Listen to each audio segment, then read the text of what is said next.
Hei kaikki Saksin Sukuseura ry jäsenet, sukuun kuuluvat ja suvusta kiinnostuneet. Haluaisin teille lyhyellä videolla muistuttaa Sukuseuramme vuosikokouksesta, joka pidetään keskiviikkona 18.3.2015 alkaen kello 18.00 Kalevi Saksin kotona Kaarinassa.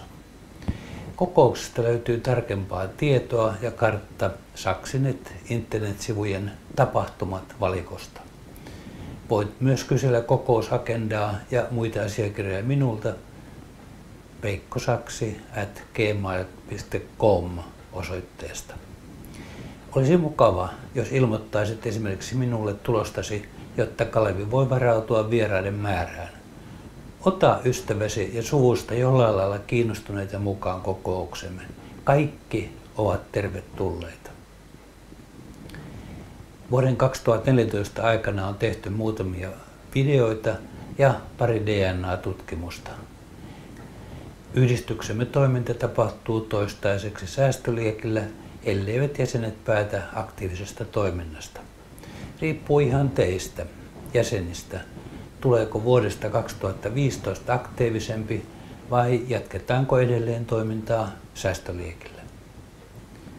Meidän sukuhaaramme DNA-tutkimukset on tehty. Nyt tarvitaan Hötzölän saksien puolelta sellainen testattava henkilö, jonka isän sukuhaara ulottuu yhtäjaksoisesti aina 1600-1700-lukujen vaihteeseen Erkki Maunun poikaan tai hänen isänsä saakka.